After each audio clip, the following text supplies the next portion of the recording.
Сәлем достар, Құрсаудағы қыз түрік телехикаясында басты рөлді сомдаған түріктің атақты актрисасы Борджу Бережиктің бір кездері даяшы боп жұмыс істегенін білетін бе едіңіз? Ол тіпті тек ер балалармен ойнайтын, солармен алысып жұлысып жүретін еркек шора болған деседі. Дегенмен актерлік өнерге деген таланты әрі тынбай ізденісі оны Түркияның жарық жұлдызына айналдырды. Егер сіздерді актриса даяшыдан қалай сұлулық байқауының жеңімпазына, дарынды өнер иесіне айналғаны қызықтырса, бүгінгі видео соған арналады. Ал көруді бастамас бұрын лайк басып, каналға жазылып, қоңырауды түртіп қоюды да ұмытпаңыздар. Ал кеттік ендеше.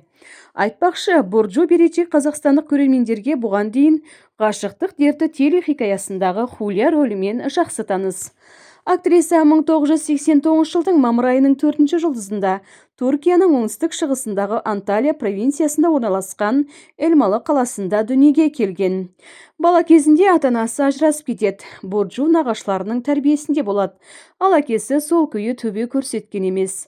Актриса бала кезінде үлгілі болған жоқ. Ол әрқашан бір нәрсеге қарсы шығып, ұлдардың ортасын жақсы көретін нағыз еркек шора болып өсті.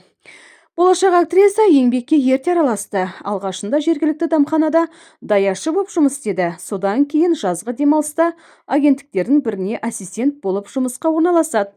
Сол жерде көзге түсіп, сұлулық байқауына қатысуға ұсыныс алады. Алғашында актриса бас тартқанмен жақын туыстарының кеңесіне құлақ түреді де сайысқа қатысады. Бұл шешімі бекер болған жоқ. 17 жастағы модель Жерорта теңізі аруы байқауында жүлдегер атанады. Борджу орта мектеп қабырғасында жүргенде актерлік өнерімен ерекшеленеді. Театр фестивалінде жүлделі орындарды бағындырады. Осыдан кейін ол өз болашағын актерлік мансаппен байланыстыруды шешеді. Эгей университетінің археология факультетін бітіріп, қосымша актерлік өнерді үйреніп алады. Барнова қалалық театрында тағылымдамадан өтеді. Бірнеше қойылымдарда өнер көрсетеді. Актрисаның бойы 170 сантиметр, салмағы 50 килограмм. Жеке өміріне тоқталатын болсақ, 2016 жылы тұрмысқа шықты.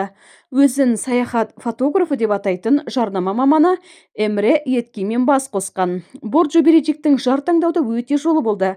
Актриса сұхбаттарында өзінің жан серігімен өте бақытты екенін бірнеше рет мойындаған. Түсірілім барысында күйеуі жанжал шығармайды және ашық көріністерді түсіру керек болса, қызғаншақ мінезде танытпайды. Өнеріне асқан түсіністікпен қарайды. Актриса қазір жүкті, 20-ға жоқ фильмдер мен сериалдарға түскен. Достар, сіздерге актрисаның қай рөлі көбірек ұнайды? Ғашықтық дерті телехикаясындағы Хулия ма, әлде Құрсаудағы қыз сериалындағы Аңғал Налямба? Айтпақшы, бұл телесериал шынайы өмірден алынған, өте ауыр психологиялық драмаға жатады. Түркияның ең атақты бай отбасыларының басынан өткен оқиғасы дейді. Осымен тәмам. Сіздермен болған әдеттегідей Асем ТВ арнасының жүргізушісі Асем Жұмалиева. Келесі кездескенше аман сау болыңыздар. Алда қай актер туралы білгіңіз келеді, комментке өз ойыңызды жаза кетіңіз. Ұстаған оразаларыңыз бен дұға тілектеріңіз қабыл болсын. Әз Наурыз мейрамы құтты болсын.